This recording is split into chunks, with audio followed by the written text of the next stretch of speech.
Assalamu alaikum, everybody, and good day. Welcome to another talk from the MIT Pakistan alumni community. Today we have Dr. Asad Zaman, SB 1974, to talk about lessons that MIT did not teach him and anything else he would like to talk about. So over to you, Dr. Asad. Okay, Bismillahirrahmanirrahim. So this is talk to my fellow alumni, and it's going to be up close and personal. I'm going to talk about my experience as a teenager. I was at MIT, but from my current perspective at the age of 65, which is like 50 years from that. So I'm going to dive right in. So going into going into MIT, the factors which shaped me were mostly my father, who was Mr. Masih Zaman, who was a CSP officer and one who actually joined, he was very senior in the sense that he joined ICS, the Indian Civil Service, and when he joined, he was offered the chance to choose between ICS and CSP. So that was the 1955 or so, 1947 or so. So my father was a very unusual person, and of many of the characteristics that he had, but not all of them, were transmitted to me. He was a very courageous man, unusually so. He would did many things which were extremely requiring of courage. During at the 1971 Bangladesh, he was surrounded by a mob, and he talked to them and convinced them that what they were doing was wrong, and he walked out. He also believed in non-conformity. He said that one should do as you believe, and this is what he especially taught us to do. He used to wear khadar when everybody else wore suits, and so he also taught us to have integrity, to act on our opinions without regard to what other people think. And one of the characteristics that he had was that he gave us unconditional love, and that is something that I experienced. I mean, in the sense that, but regardless of if I would, once I crashed my car into the pillar of my house, driving high speed recklessly, I was just a beginner. He did not say one word of reproach or censure. He just talked about fixing the car and being grateful that I wasn't hurt. He also, from very young age, he put great responsibility on us. He expected great things from us, and we did our best to deliver. He also had the attitude that academic training is just a rigmarole. It's you need to get through it. You need to get the papers in order to start life. Life really starts after your education. And so this was also part of the makeup with which I came into MIT. From my mother, I also inherited a lot of characteristics, but the most important of them is that my mother was faced with a major tragedy when she was very young, I think 16 or 17. Her father died, and she got married also at that time. And then she had basically responsibility to take care of the whole family, all of her 6 younger siblings, as well as her mother, my nanny, who was went into psychological distress because of the shock. So when she eventually recovered, but one of the things that my mother, characteristics that she had, was that she could face any situation without calmly, regardless of how great the difficulty was.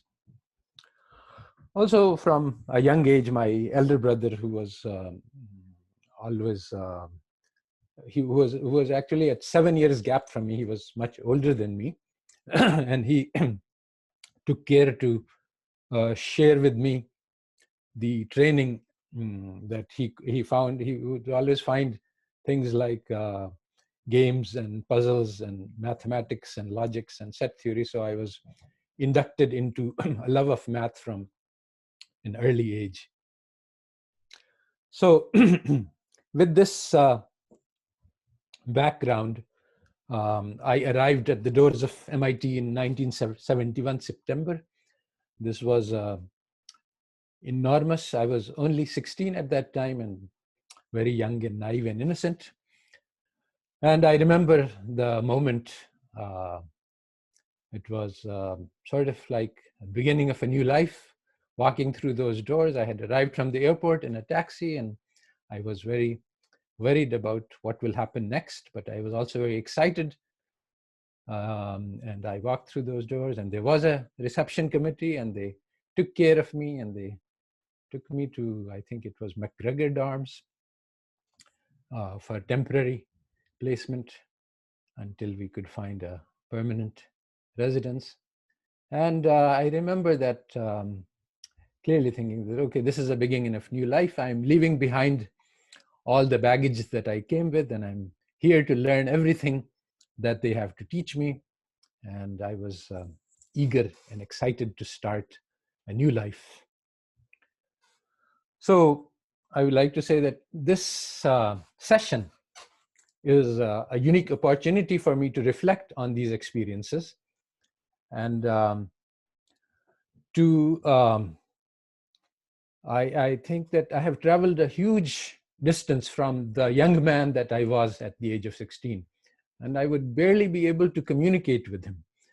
If we had, if I had a time machine and I could talk, I don't know what I would say, because the things, the messages that I have to give were not those that were in his capacity to understand, but given his limited life experiences and framework.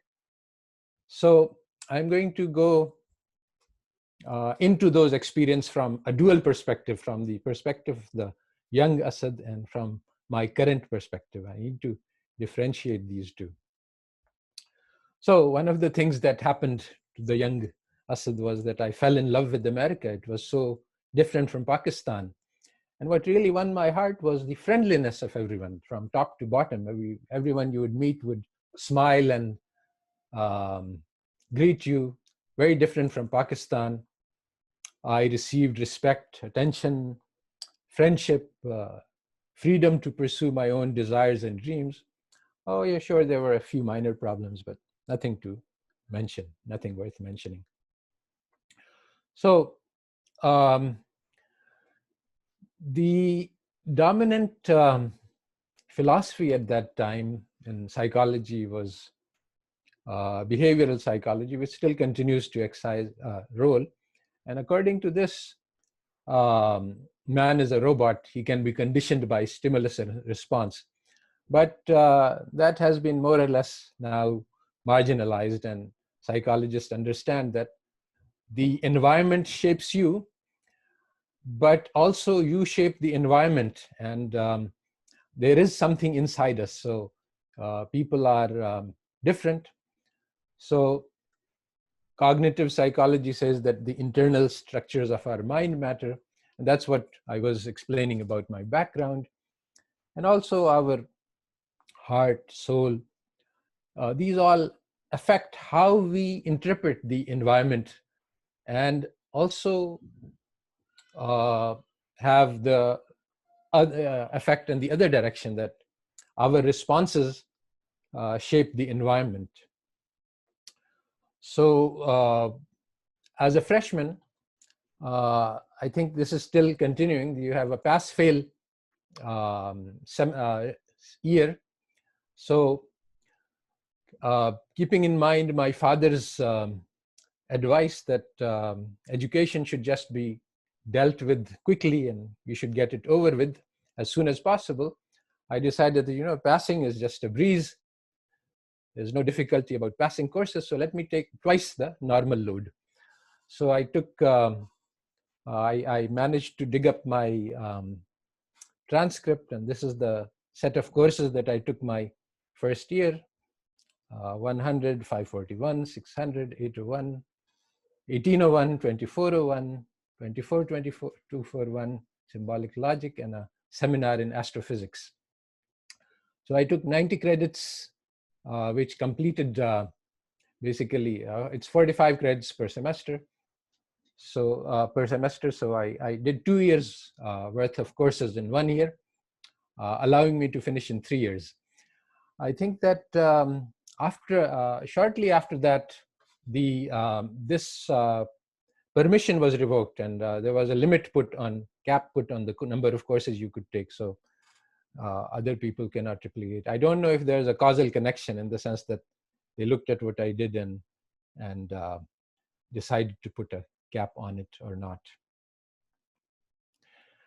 Now, what I realized much later, not at that time, was that my father was wrong about this idea that education is just a paper chase, a prelude to life.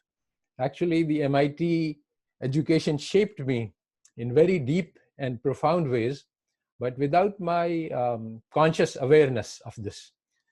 Just like the little fish in the big ocean is affected by plastics which pollute the ocean, but it has no knowledge of DuPont or the search for profits by corporations, which involves the heavy use of plastics and the plastic conquest of the globe.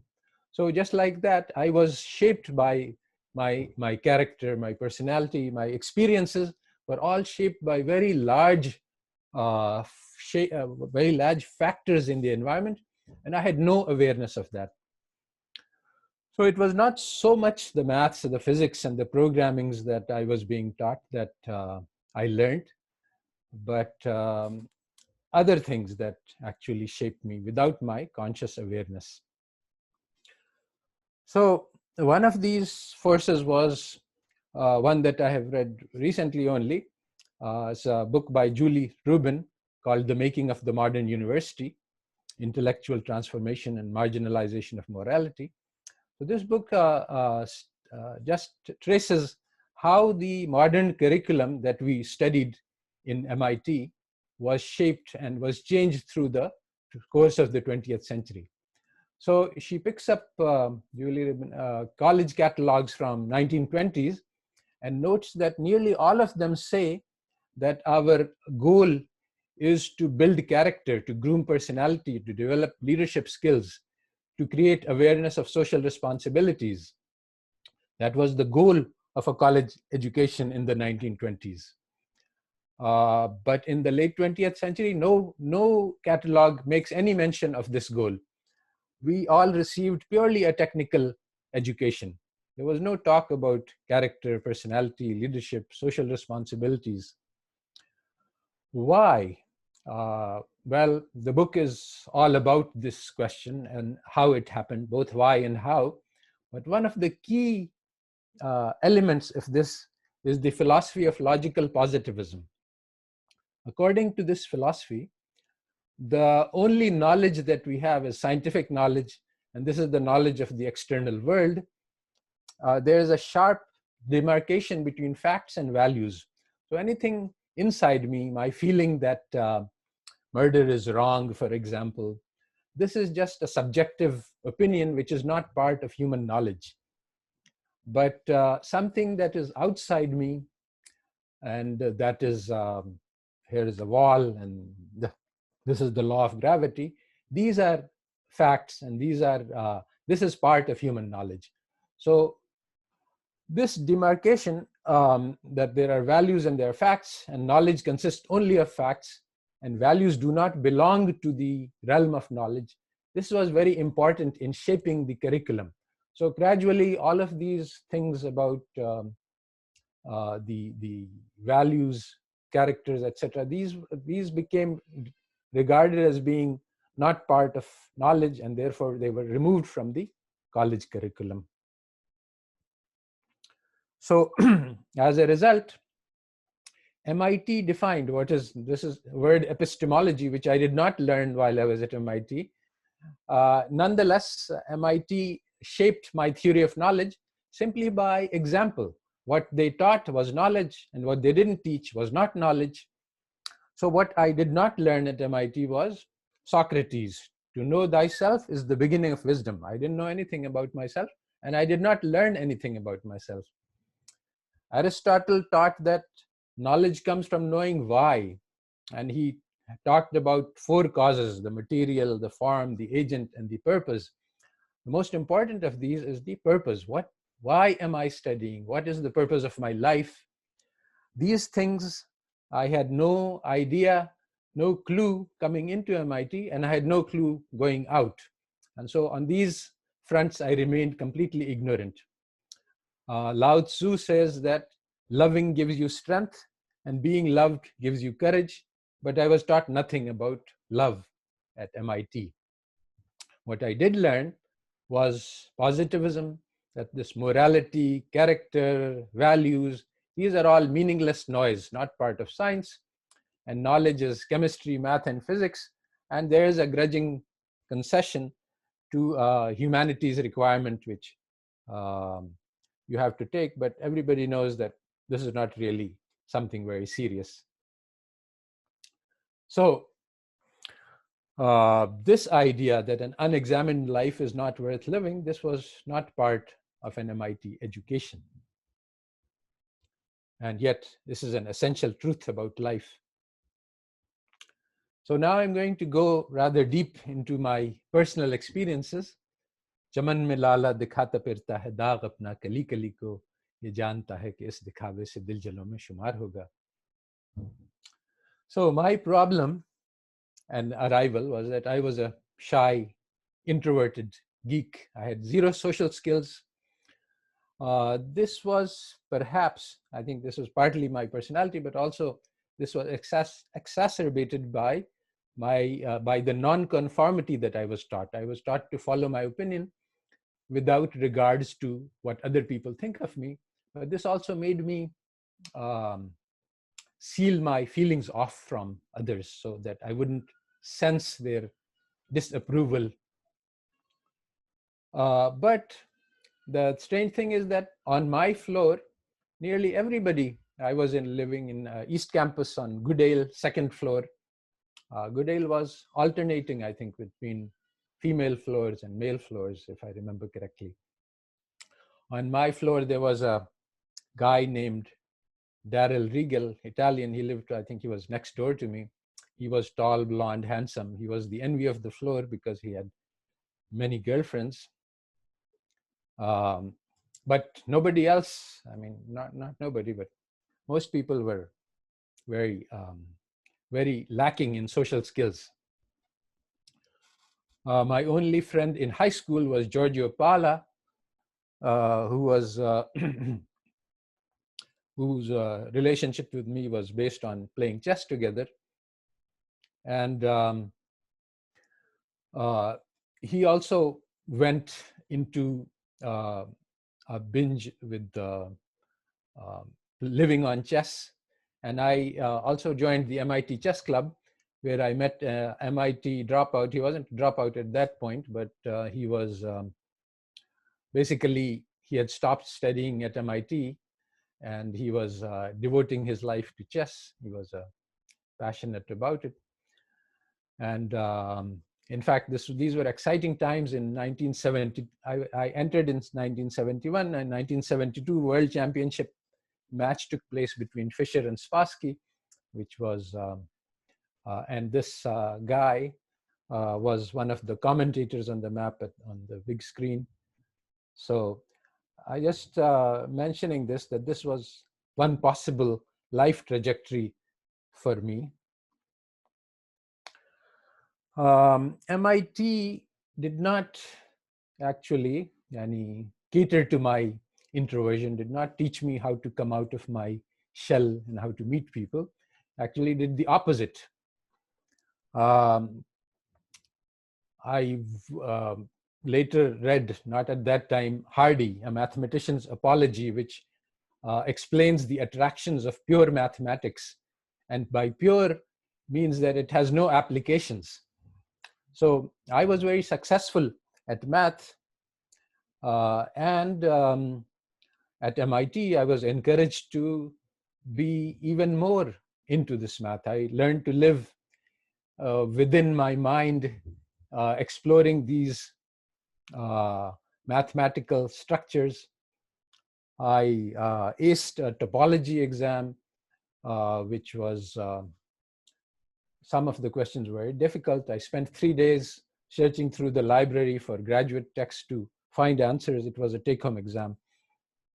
So math is very comforting. It creates beautiful mental structures, and it leads to certainty and truth. You know when you've got it, and you know when you don't have. There's no confusion, no ambiguity. So I was wrapped into this spell, and I remember walking around thinking about vector spaces. In reflection at this time, I realized that what I learned was completely useless, in the sense that all that mathematics I learned was of no use to me. It hasn't helped me um, in understanding any of the real world problems that I have ever solved. It has helped me in terms of writing papers, etc. But in general, the problems that we face in reality are too complex to be reduced to mathematical models. But my attempts to look at things mathematically actually hindered and created an obstacle to my understanding the real issues. And this was a transition that occurred in my life much later, when I realized that I should abandon this mathematics in order to grapple with the real world problem. And this mathematics is creating an obstacle and a handicap to my understanding. This is not my personal experience, but shared experience of many others in the field. And the reason for this failure was because there was no purpose. It was the Hardy problem, that mathematics is done for the sake of pure enjoyment of its own content, without any thought as to how this is to be used to solve real problems, or how does it relate to human lives. So my basic problem was how to win friends and influence people.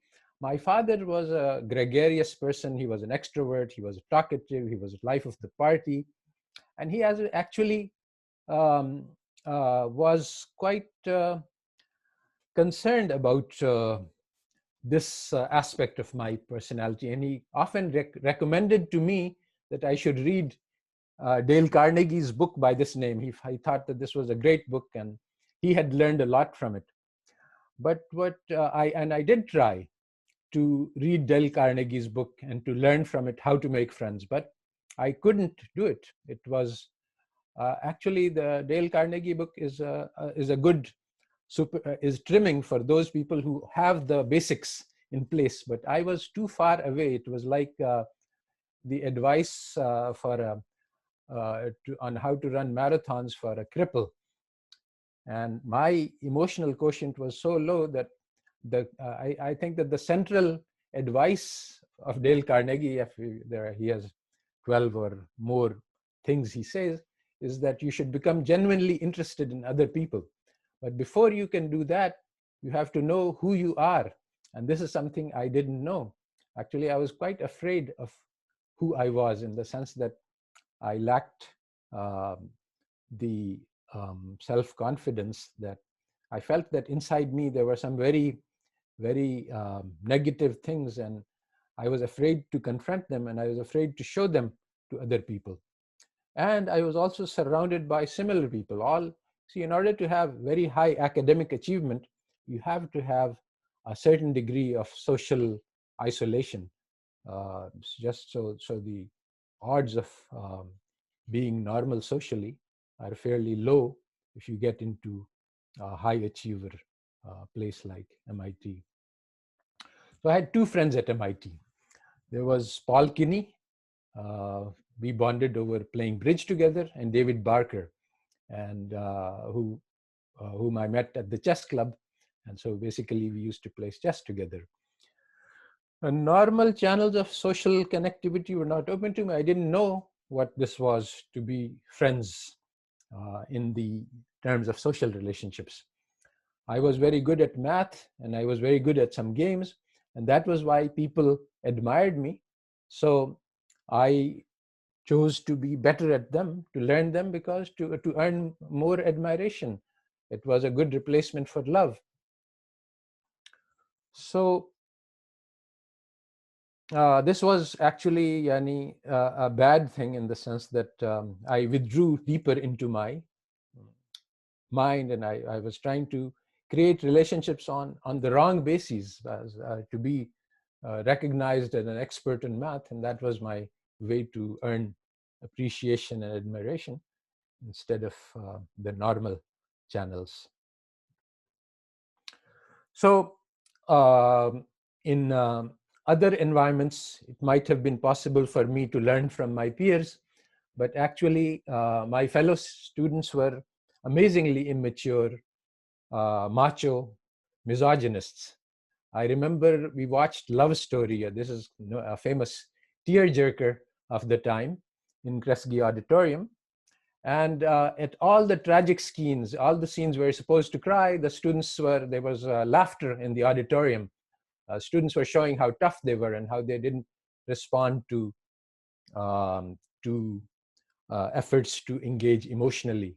And this was supposed to be the attitude. A man isn't supposed to cry. I remember one incident where one of our dorm mates was being teased by fellow students because his girlfriend was very ugly. So what he said shocked me. He said that the face isn't the relevant part. Now, it wasn't the vulgarity of this statement, which was actually even worse, that shocked me. I had learned to be just as vulgar and crude and coarse as the rest of them. I was using language that would cause shock and horror to my parents. And what shocked me was that I thought that there was a code of honor among friends, that if you are friends with someone and he or she is being attacked, then you defend them. So I learned at that moment for the first time that girlfriends are not classified as friends. They are just objects of exploitation. And there's no code of honor towards your so-called girlfriend. So this was a culture of toxic masculinity, which was common not only at MIT, but at all campuses. I just tried to check up on to see if this was an unusual experience, and for me, and whether it was widespread. And I found lots and lots of research confirming that this toxic masculinity, this macho culture, this idea of treating women as sex objects, and this is very common, continues to this day, and all of them, including males and females, are participants in this culture. One source of rescue for me could have been relationship with Pakistani students, but I didn't have any. I actually deliberately avoided this. This was for a number of reasons, but I stayed away from the Pakistani groups. They sought me out for sometimes, and then they realized that I didn't really want to hang out with them, and I didn't. There was I think all of us were in culture shock, and there were different types of attitudes. One of the fellows who was my classmate was Mateen Thobani. I think he was similar to me in the sense that he also decided to go for the brave new world and leave behind all connections to the old world. There was the middle group who were tantalized and attracted and experimented with the forbidden pleasures, but also at the same time felt guilty. Um, and so they were sort of in the middle. I and Mateen Thobani were extremes. We didn't have anything to do with our heritage, our culture. We abandoned all of that at the doorstep, and we wanted to swim. We wanted to be fully American and do whatever it takes to be accepted and to be assimilated into the American culture without any regards for the past. Javed Ghani was another one of my classmates, and he was on the opposite extreme. He was the most closely tied, in my view, to the original culture and most resistant to the charms of America. So one of the things that would be, I think that all of us would have had very different experiences of the same America. And just as a side note, this is why I have avoided recommending undergraduate study in the USA for immature youngsters, because they will just get washed away by the powerful cultural currents.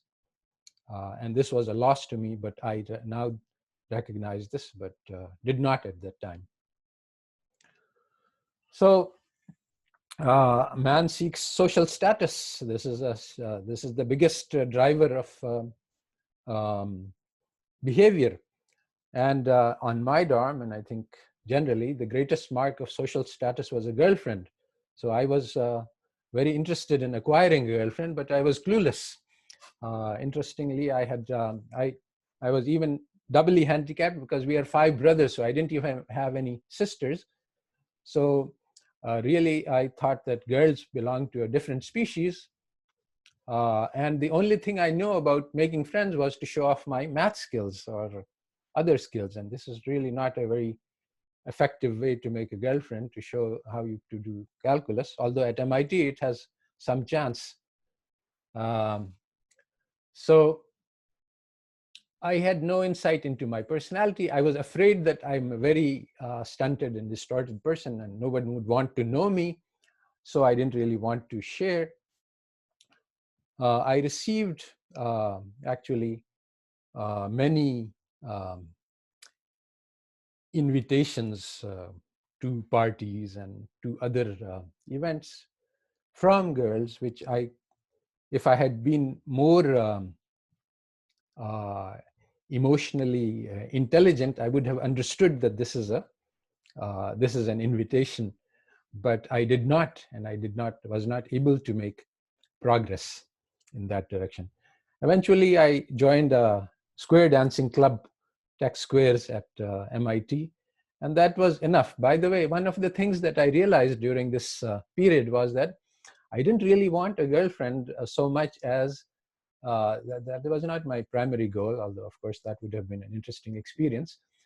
But what I wanted was social status. That was really the main reason why I was seeking, and that was more important to me. If everybody knew that I had a girlfriend and I didn't really have to have one, I needed to have the illusion. So anyway, joining the dancing club was sufficient to raise my status in the eyes of my classmates, and it made me happy on this front. So coming to coming to Paul Kinney, we were all social misfits in some sense, and we were trained to be even worse. My closest friend eventually became Paul Kinney. He was the child of divorce. His mother and father were divorced, and he was very responsive to love, like all love-starved. He took me home to his New York City over the Christmas vacation. We had bonded over many things, but I didn't really know. I wasn't aware of his emotional needs at all, and he had them. Had I been better at building emotional rapport, I could have prevented his eventual suicide, but I was unable to do so. his problem, I want to talk more about Paul Kinney and how um, I failed him and how MIT failed him. But very briefly, it failed to teach us who we are as human beings and what we can become as human beings. This was not even on the agenda. So just a few incidents to show how um, my interactions with my friends, David Barker and I, and also to reminisce a little, we were um, the night before the final exam for the physics course that we were taking together. We talked to each other and we realized that none of us had studied anything. We had just we just attended the lectures, but had not really paid any attention to what's in the book. So we were in big trouble. Final exam tomorrow, what to do? We found a copy of the last year's exam and we decided to solve that. So we spent all night. It was one of those famous all-nighters solving that exam. I think there were 12 questions and we had the book with us and we had the exam and we solved it from end to end. Eventually, it took us all night to get through the questions, but we did it. On the next day in the morning, we were sitting in the large auditorium where everybody was taking the exam. And after about 5 minutes of looking at the exam, I realized this is the identical exam, except for, of course, the terminology and the framework of the problem has all been changed. But basically, the essential physics problem is exactly the same. And so I looked across the hall. David Barker was sitting in a long ways away. I smiled at him, he smiled back, and I raised a V sign to show that, and he flashed that back. I finished in half an hour, and that was one of our peak experiences. Paul Kinney, on the other hand, it was a pass-fail semester, but he managed to get 4 A's and 1 A minus. And basically, he was always seeking approval from his father. So he told me that he had taken this transcript to his father to show. And all his father did was ask him, how come you got an A minus? He was really heartbroken. And but I didn't I wasn't able to assess the extent of his distress at this rejection from his father. But one of the lessons that I learned much, much later in life is that at all times we are always performing to an audience, although we are not consciously aware of this. So it is one of the important steps to understand yourself, which I learned later, is to understand who am I trying to impress? Who is if I had the chance to act to make someone happy, who would that person be, or who would that group be? What is the reference group?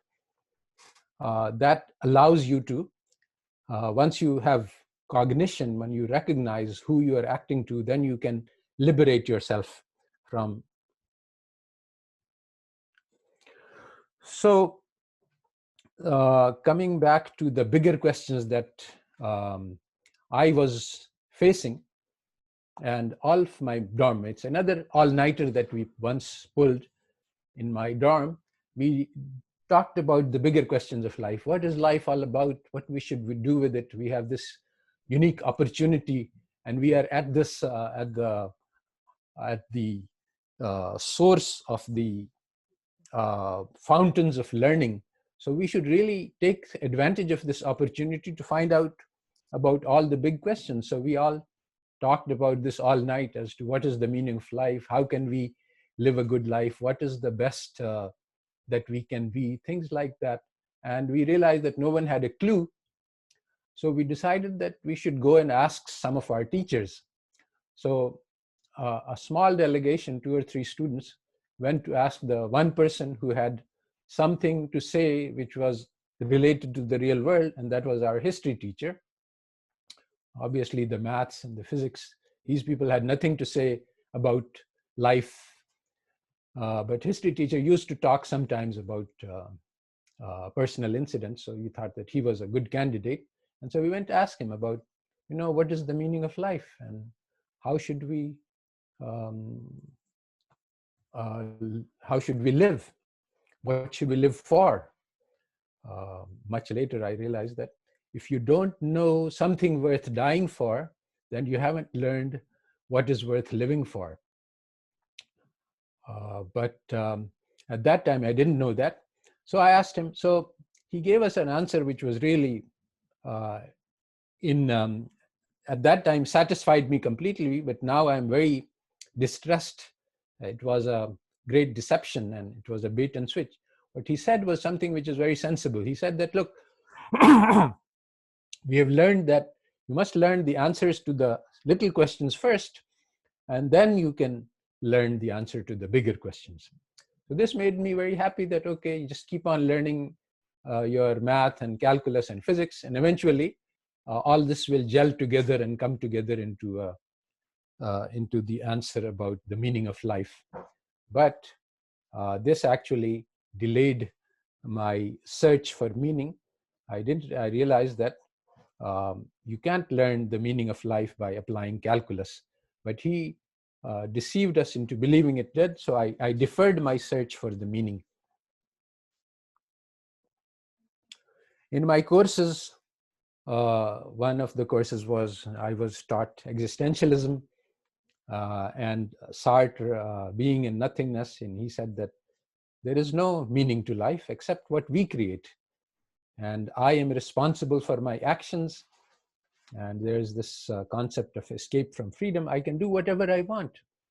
And actually, we escape from freedom by rejecting this freedom. We pretend to ourselves that we are not free because it is shocking and horrifying. I can do anything I like, including things which are morally reprehensible.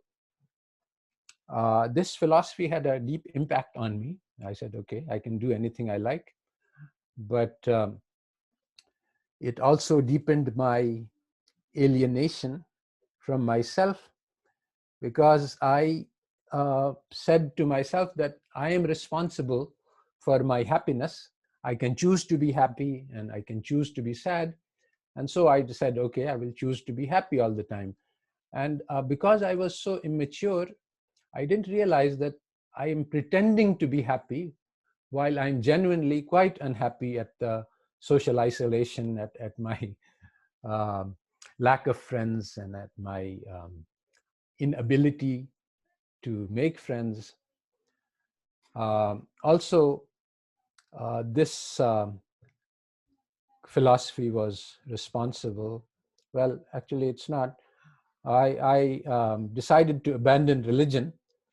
And much later, I realized that it was because it was creating obstacles. I didn't really have any logic, but I made up a logic to abandon my Islam. So there is this beautiful quote from Bertrand Russell, who's my most eloquent atheist, which is very inspiring, that there is just nothing out there, no one to appreciate your courage, no heroism, nothing matters. Everything is just, it's all just chance, random accidents. And only on the scaffolding of these truths and on the firm foundation of unyielding despair can soul's habitation be built. So basically, when you abandon religion, that's a deeply tragic thing. I experienced this personally. I'm quoting this not because of Russell, but because of what I felt, that I had always felt there's justice in life. What I do will be, if the injustice is done to me, there will be compensation. And even if in the dark of night I cry, somebody is listening. But I found out that all of this was just an illusion. And I have to learn to live with the bitter reality that there is no justice except what you make for yourself.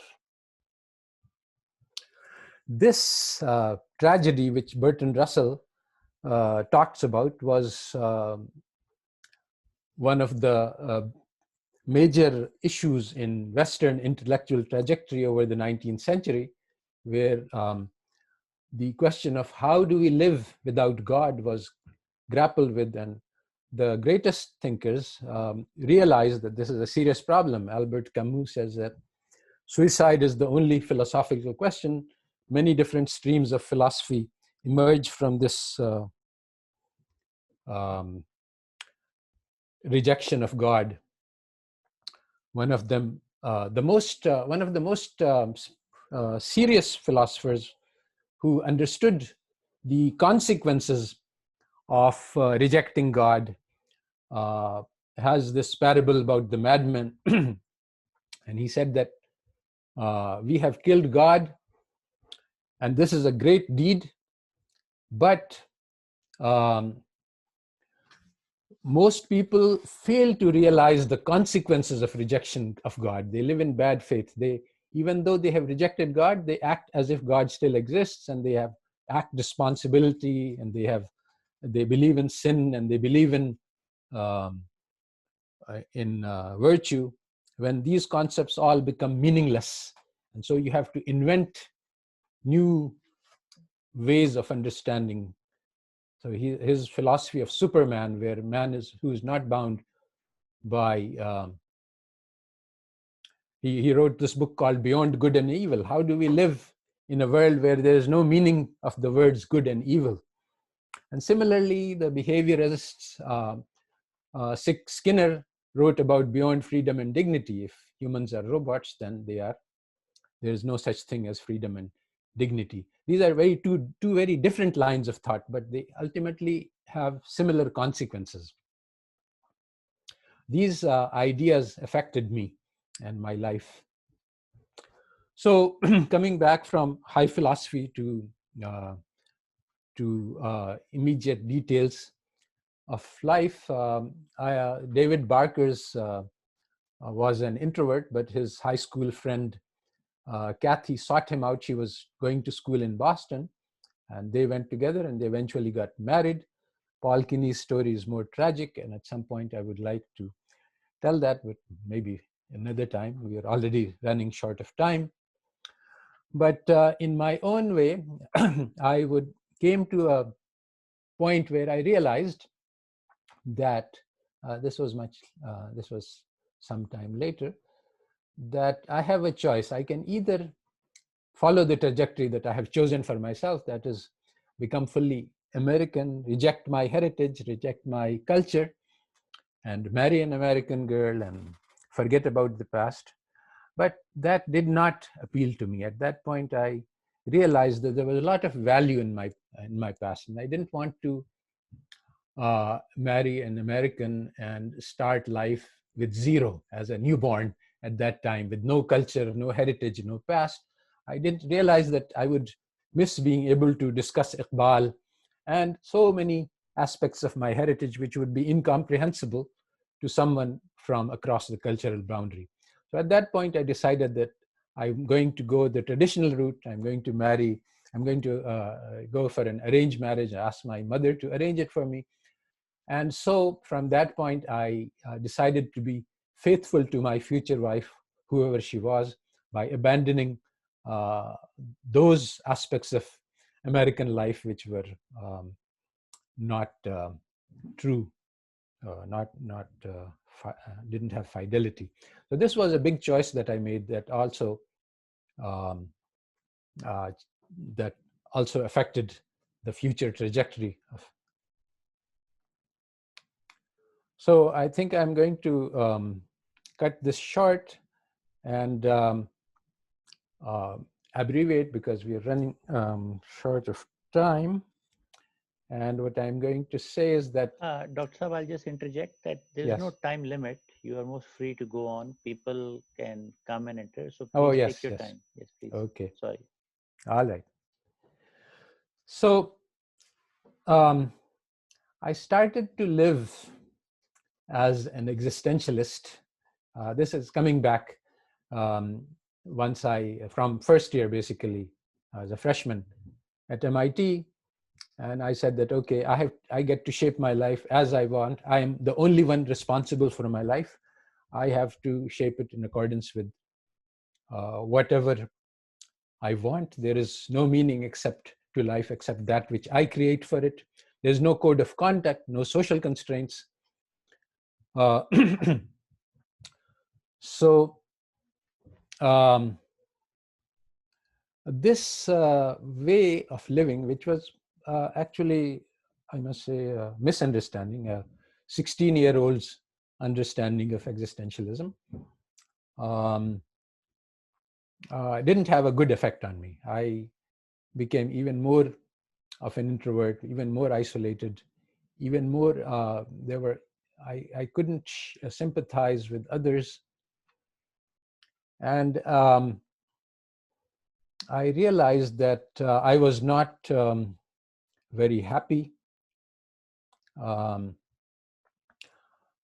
and it took me a while to understand that after actually to say uh, about there came a time when I was at Stanford when I felt desperately unhappy, and then I realized that my life philosophy that I'm following, the existential, is not correct, and I have to look for alternatives. And uh, one of these important alternatives was that the life is about loving and about being loved, which is a lesson which I didn't get at MIT. Uh, this is not just for me, although at that time it may have been seemed to me like that. This maybe I was the exception. But David Halberstam's classic, The Best and the Brightest, shows how graduates of Yale and other elite universities bombed Vietnam and Cambodia, killing millions without any remorse or regret. The fact that the modern education results in loss of moral compass has been documented by many people, including actually Julie Rubin mentions this, that this has been the consequence of our abandoning the grooming of character and personality. Oppenheimer gave a testimony about the use of the atom bomb, and he described, the congressman asked him, what will happen when we drop the bomb? So he describes the beautiful fireworks that would result from that. Amazing colors would be seen, never before seen. And only when somebody asked him, yes, but what will happen to humans? And he said, oh yeah, every human life within a certain 50-mile radius will be destroyed. So this is just an illustration of loss of moral compass. So from speaking from current perspective, this is exactly how you shape men into killing machines. You should watch. There's a lecture by, I think it's Michael Sandel, called Justice, What is the Right Thing to Do? It's an immensely popular YouTube lecture on basically cannibalism. It says, and murder. It takes these innocent first-year students and basically asks them to explain. This is the famous trolley car problem, which I'm sure you're familiar with. But basically what it teaches you is that in some circumstances, murder can be justified if you're murdering more people relative to less and you're forced to. So basically it's a way to uh, to make you realize that morality is irrational. And this is certainly true in the sense that uh, reason and empirical knowledge cannot arrive at morality. This is something that was discovered by philosopher David Hume, and it is easily confirmed. Morality does not come from the mind, does not come from reason. It comes from the heart. So there is, so if there is somebody who's feels like uh, killing a lot of people, shooting up his classmates, there's no logic which can be given to explain why this is bad. And this is something that was done to all of us, that is the loss of moral compass. Now, some people, this is what the education was, but internal resources are different for different people. I had not enough internal resources to be able to resist this.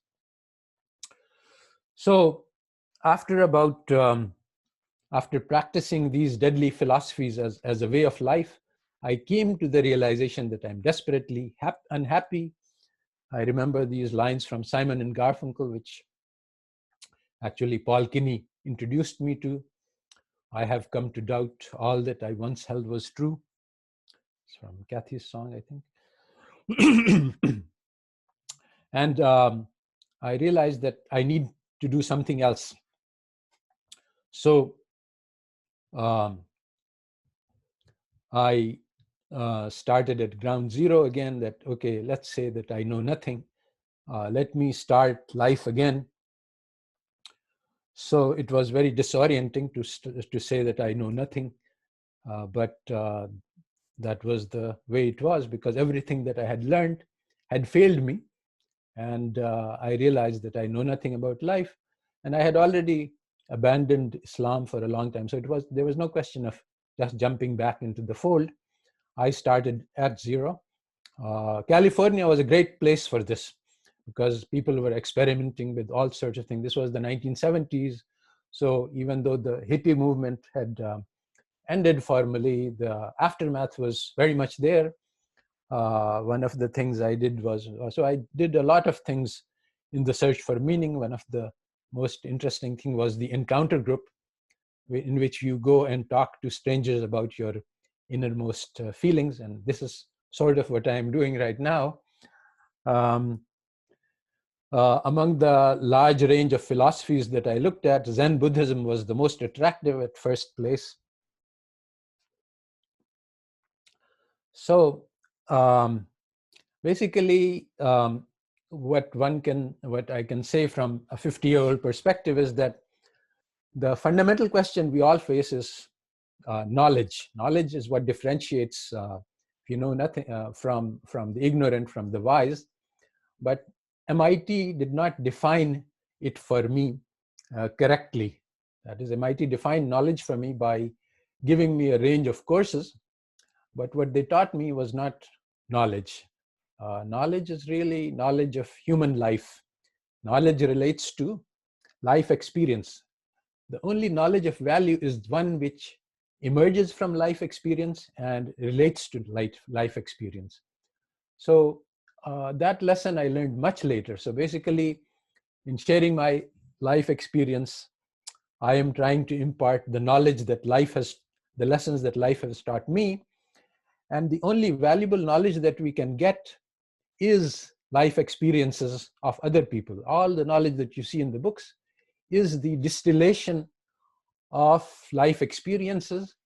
And since we only have one life to live, and we can only collect one life experience, so the only way to arrive at large amounts of knowledge is to learn from others. Hundreds of thousands of people have distilled their life experiences and have placed them in books. And basically, studying these books gives us access to life experiences, allows us to live multiple lives. And this is what allows us to increase knowledge.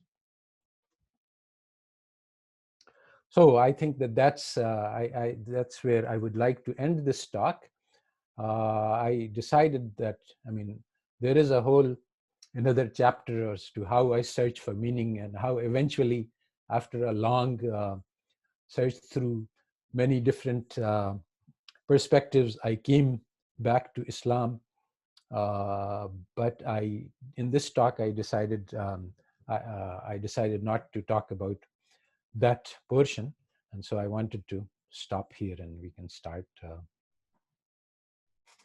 Thank you very much, Dr. questions. Saab. Thank you very much. I think I speak for all of us that I mean, it's very extremely impressive that how honestly you laid yourself bare to all of us. And I think your experience with that contact group may have, uh, done this. So, gentlemen, I will just, everybody is free to unmute and talk in turn. Thank you, Doctor, from all of us, I must say. And thank you. It was really very illuminating and educational for me. Thank you. So, Assalamu alaikum, Dr. Sam.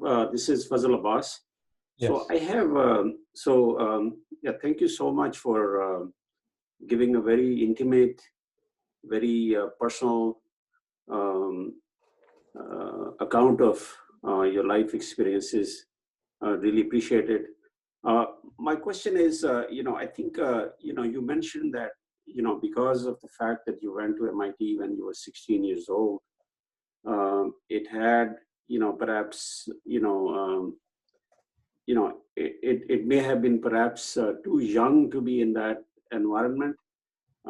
So just from a perspective of, say, advising a young person to go to college, would you advise that, maybe people get a little older before they go to like colleges, maybe go there at 18 or 19 or even 20, I think it's not so much the physical age as the emotional maturity that matters. If you are rooted in your culture, you have character, you have integrity, you understand, then you can deal with it. And this happens to different people at different ages. So, but generally as speaking, I think it is true that on the whole, 16-year-olds are not very well equipped, and 22-year-olds would be much better equipped to handle the experience. And the reason I'm saying that is, one of my classmates at MIT, he was, I think he was Greek American. I became friends with him, and he was almost, I think, 28 or something like that. So he had graduated from high school. He had been kind of bum for a while. He was playing guitar in New York subways for a few years. So he did many, many things till eventually he said, he wants to pursue education. And so, and one thing I found was, his perspective on many things was very, very different than, the young guys. Yes, I think this is true. This is what I meant by escape from free. That we are there is a huge range of life experiences, and we just follow a narrow track because this is it's limited by our imagination. And if you have diverse experiences, you acquire a very different perspective on life, for sure.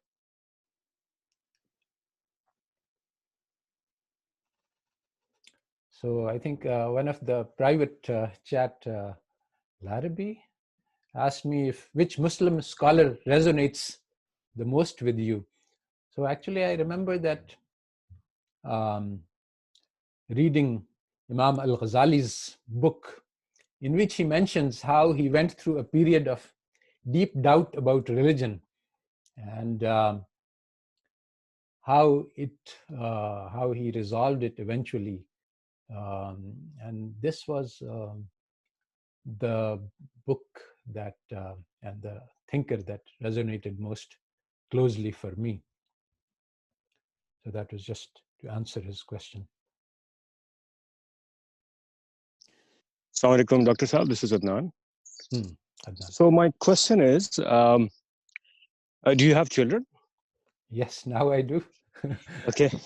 So given your life experiences, by the way, fascinating. It was very, I think, courageous of you to sort of, lay things out in the type of detail that you did. And it was very interesting for us to hear. What would your advice be to your children of a college-going age, just given some of this perspective that you've offered? Well, actually, my children have all graduated. My son Talha went through LUMS, and he did he went for graduate school to University of North Carolina. My daughter, who's Mariam, I did send her for undergraduate, but she's very strong, emotionally stable, and I didn't have any fear on her part that she would become Americanized in any way. And she is now, she finished her PhD in anthropology from University of Michigan, University of Michigan, or Michigan State University. No, yes, University of Michigan, I think, one of the two. And now she is a professor in teaching at City University of New York. In fact, I'm staying with her these days because I'm stuck in New York. No flights back to Pakistan. So my youngest daughter, she did her medical school from Shifa, and she is now actually doing an internship program in Virginia, and about to move to Harvard for a fellowship, which she has got. So they've all gotten an American education, and they've all very strongly embedded in their own culture, unlike me. So, in fact, they all tell me that I'm an American more than I'm a Pakistani, and I think this is true to a certain extent. That I, from very young age, my father put me in the American school in order to, because he was very impressed by American education system. So he wanted me to go there from maybe age 12, I was going to American school. I never really got exposed to Pakistani society as such. And then at 16, so from then on, I was in the USA for 15 years. I moved back in 1999 to go to join LUMS. And then I have been teaching in Pakistan for the past 20 years. And that's been sort of a experience of reacquainting myself.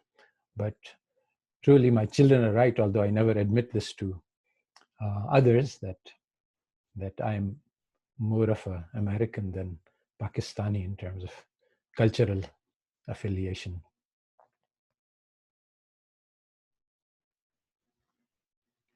Dr. Saab, Assalamu alaikum. This is Omar Qureshi, class of 78. First of all, thank you so much for your very open and candid views. We really enjoyed it. And I want to ask you a question, but it's different. It's based on your background of economics and statistics and so forth. You know, with this COVID-19, how do you see the problems that are emerging in economy? Where do you see this thing going? Okay, now this is a very deep and difficult question. To explain my views would take another lecture of an hour or so. You see, we shape the future by our choices. And the world is open to us. So it's only the change that can take place. So you see, I think that to ask the question, what will happen, is wrong, because you have to ask the question, how will I cause change to happen? Because your choices determine the future. So the only relevant question is, how should I act? In what ways should I act to shape the future for the better? Because if our collective choices are aligned, we can create a revolution. Even if they are not aligned, even if I'm all alone, अगर चिबुत हैं जमात की आस्तीनों में, हमें हुक्म अज़ां ला इलाहा इल्लल्लाह. So even one person by himself, as long as you act rightly, you can make a difference. So the question of futurology, predicting what the future holds, is the wrong question to look at, in my view. Okay, thank you.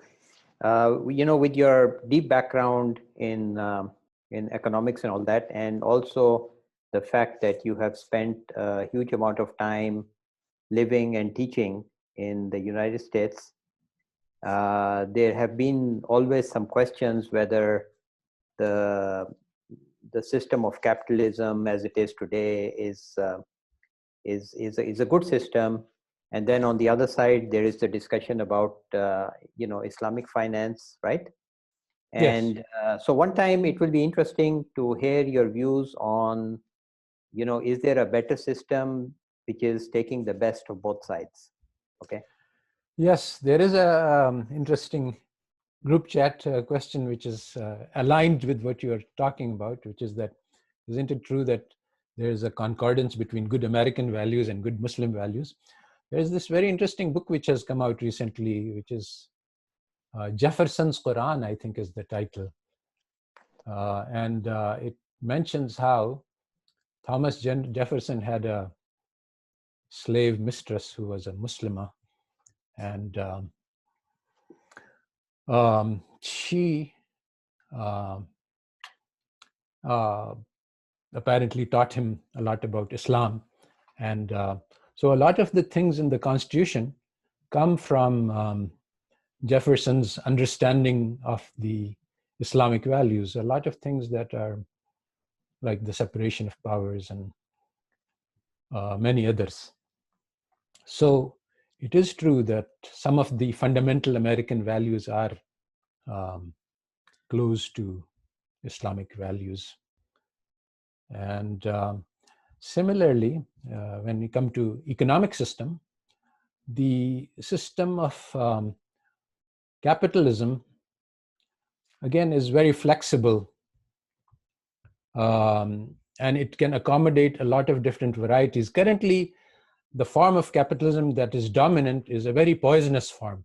Between the World War II and 1970s, we had Keynesian economics, and that was a very it was a very mild form of capitalism, which actually created prosperity for all. And in fact, that period was one of rising incomes for the Europe and America, everywhere. But then in the 1970s, after the Reagan-Thatcher revolution, the nature of capitalism changed drastically. One of the key things which happened, which very few people recognize, is the 1971 Nixon shock, where he abandoned gold backing for the dollar. And this led to floating exchange rates, and this led to the ability of finance to create arbitrary amounts of money without any real counterparts, and thereby their ability to buy up the whole world, including human beings and politicians all over the world. This form of this financial capitalism post 70s is really deadly, and nobody really understands it. It is not taught in the economics textbooks or universities. You have to figure this out on your own. Yeah. Thank you, sir.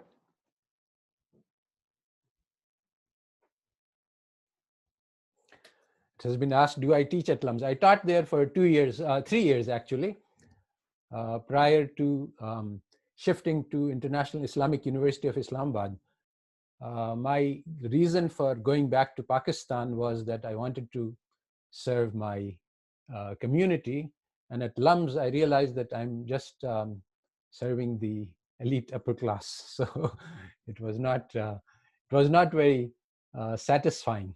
So I moved to a more Awami university, Urdu medium type.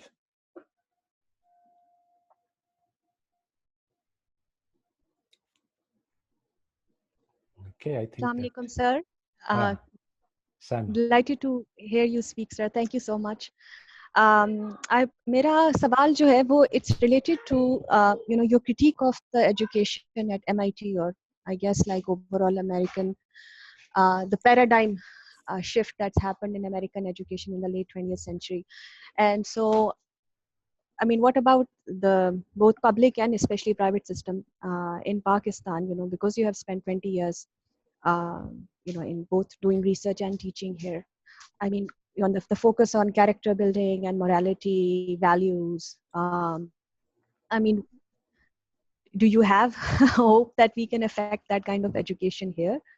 Have that kind of a paradigm shift here? Yes, definitely. And to see that, or do you, and do you see other Muslim countries like following suit, like Malaysia or Turkey?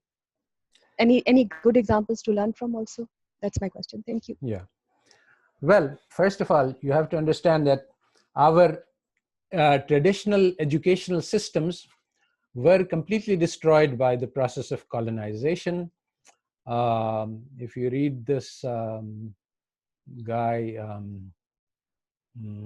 Last Mughal ka author kaun hai? Dalrymple, yes, William Dalrymple. He writes about how the average clerk in India gave his children an education which we would give our princes in Britain. So there was a widespread culture of education and learning, and this, our traditional education, included personality. But all of this was completely destroyed, and even the memory of this educational process has been lost. So currently we have nothing. Neither our madrasa system nor our Western system nor anything in between does anything about building character. But there is a lot of recognition of this gap everywhere, and lots of individual efforts taking place both in Pakistan and all over the Pakistani world, all over the Islamic world, to reintegrate this concept. And there are lots of people who are studying how Muslims used to do this in the past.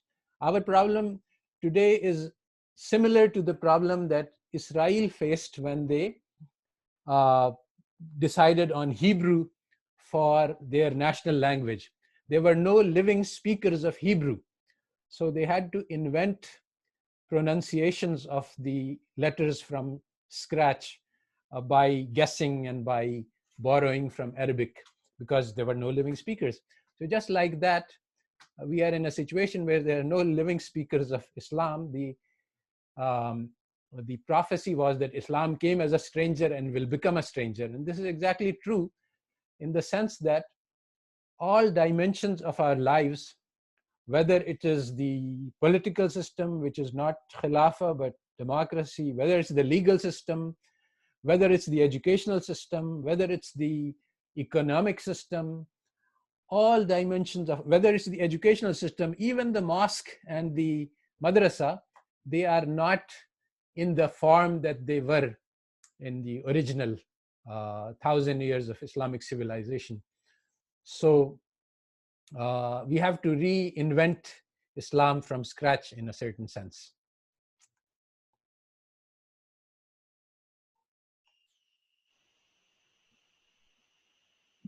Yes. So, Fuad here. I want to take you back to MIT. And, what you said about people being socially distant, shy, geeky, that was very typical of most undergraduates at MIT. Yes. And I do remember almost every semester there would be some, there would be a suicide at MIT. There was one guy who lived in Bexley Hall, a floor above mine, and he was taking like 8 classes in a semester, and he got 7 A's and a B, and he couldn't hack it, and he just committed suicide. Yes. But your life has taken a certain trajectory, and it is based on certain experiences. While your experience at MIT, you say that it left a lot to be desired, but you are a product of that experience. It Yes. led you to a path that made you question certain things, made you search for certain meaning. So would you have had it any other way? Well, I think that MIT did not lead me to ask the questions that I asked. And so it wasn't, I would say that this experience was highly negative for me, but would I have it any other way? Well, there are many ways to answer this question. Well, first of all, it is very useful for me to know that this is what the West has to offer. If I had been off in Japan studying Zen Buddhism, I would probably have learned a lot more about life. but I would not have known. And this is the what is being taught at MIT is the paradigm for the rest of the world to follow. So I would not have been able to provide an effective critique to anybody else that would be convincing and credible. So that's one thing. The other thing is that, yes, these credentials are highly respected. So my voice is heard because they say, oh, yes, he's from MIT, so we should listen to him. Otherwise, the same things that I'm saying, people would completely ignore and disregard, that this is just some quack mullah fundamentalist. So in that sense, MIT has been very valuable to me. It has given me the credentials to talk. So in that sense, I wouldn't want to have it in another way. But to say in an absolute terms, what I was taught at MIT was really poisonous, I must say. Very harmful for my personal development. Sir, I have a quick follow-up question. I mean, I think there are two things. I mean, you started with your father's example, but what's the balance, in terms of responsibilities between the education system and the parenting? Because maybe if your father was not the way that he was, you would not have gone down the path where you were struggling with meaning and identity and heritage and what does it all mean? Where am I going? Well, yes, I think you are right that, but my father was also struggling with his own life struggle, and he was actually a very modern and secular man, and it was sort of towards the end, 1971, that he, when I had already left from MIT, so he actually became a very committed member of Tablighi Jamaat, and he talked to me a lot about that, but it was too late at that point. But it was still very useful for me to have his model. And so later in life, it did have a lot of effect on me, but at that time. So in that sense, you see, yes, parents have some responsibility and they create foundations, and every set of parents give you something, but they don't give you everything. And so you have to make your own choices. So I think I was given a very good hand compared to many others, but it didn't have all aces. So this is Parvez Qureshi. Yes. You had gave a very interesting talk about what you've been doing. You've been teaching the earlier part, and now recently you've been teaching at Lamis and at the Islamic University in Islamabad, and then eventually at Prime, if I recall. What next? With life's experiences behind you, what do you think we should all be doing? What's your take on what the future is going to be and what direction we should be heading towards? It's a tough one. Well, one of the major revelations to me has been that the importance to me has been the idea of treating life as a struggle. So instead of as a process rather than as an outcome. So the idea that what should I be doing rather than what is the goal? Although goal is useful in the sense that goal gives you what to struggle for, but basically I struggle at this moment. What can I achieve now? This is the they're actually this is a in economics we have utilitarianism, that is your utility is measured by what you consume, but the process by which you get the goods is not part of your utility. So inverting this and saying that I'm concerned with what I should be doing right now, that is the main question. So there are, I have answers to that question in terms of my own life trajectory. I know exactly what I need to be doing, and I'm busily engaged in this. And I think that this answer to this question will, of course, vary with the person, his capabilities, his interests, his passions. And so I can't answer that question for anyone else. But I know what I need to be doing, because and I'm very busy working on it. Basically, what I'm doing is trying to educate the Islamic world mostly, but of course anybody who will listen. And one of the key insights that I have come to is that all of Western social science is built on wrong foundations, because it's based on misconceptions about what a human being is. And so, and it's also based on the European historical experience. If you look at the writers, they have those who are more enlightened, they say that the idea of social science is built, I'm quoting, on taking the European historical experience as a template for a universal knowledge. Now, this is fundamentally fallacious. The European historian experience is very unique and very different. But if you're going to build social science on the basis of that experience, and then you're just going to stuff it down the throats of all the societies all over the world, just like the colonization process. And unfortunately, we have all swallowed this all over the world, all over across the globe. So my basic effort is to create social sciences. In fact, even the word social science is deception. It is based on the idea of taking physics as your model and building universal laws. But social science does not work like that. Societies are changing from time to time. They evolve historically. And so this is my big issue which I'm working on, that I'm trying to create new foundations for social sciences in general and for economics in particular. That's all that I would like to say at this point, unless you want to ask something else.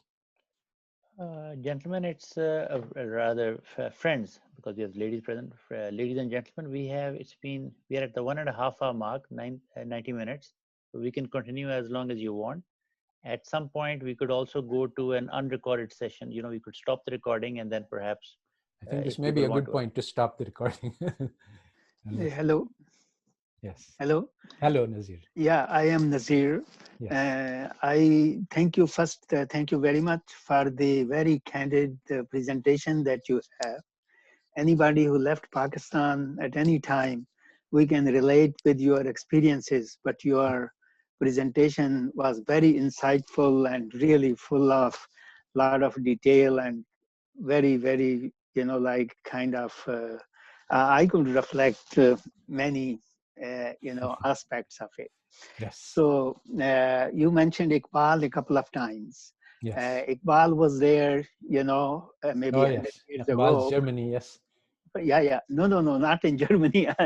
I'm saying in Indian subcontinent. Oh, I see. 100 years ago, right? Hmm. But the problems at that time of the Muslims, when you think about his ideas, were the same as it is today. If it was today, he will be trying to figure out the same thing he figured out at that time. The same problem of the condition of Muslims, and whichever way you look at. Now, my question is that does he have a future? Because whenever I go to Pakistan, I go and look for some of his books. I find it some places, but they are full of dust in the bookstores. It means that nobody really looks at them, buys them, reads them, understands them, does nothing to them. So does he have a future?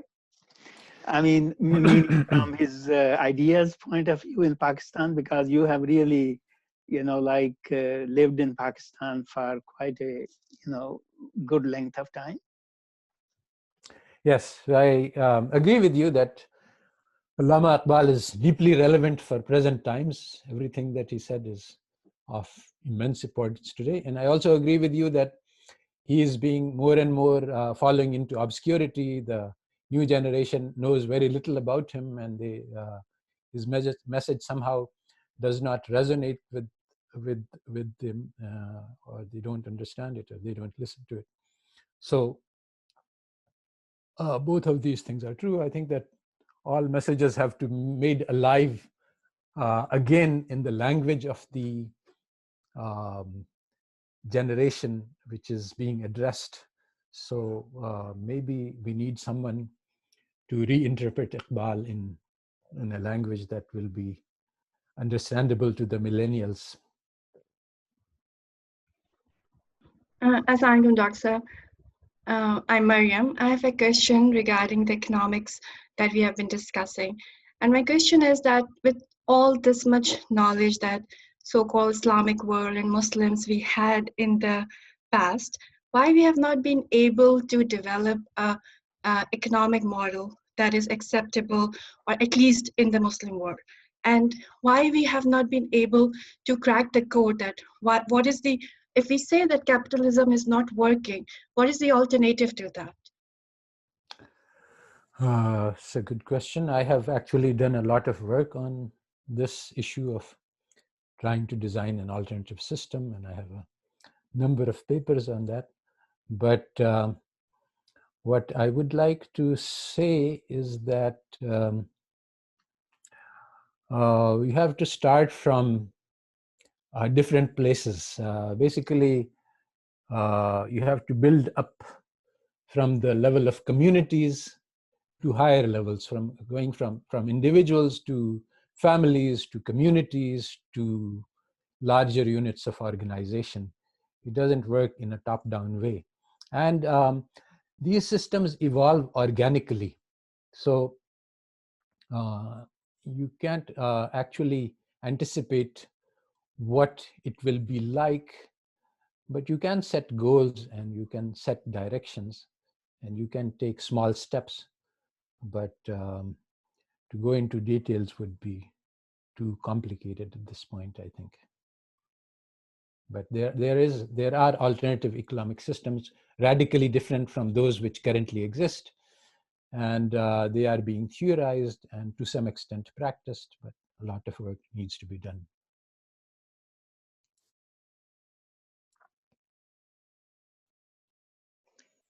Shalini, if it's okay with everyone, I'll stop the recording now and then we can continue. It's Yes, I think that's a good idea.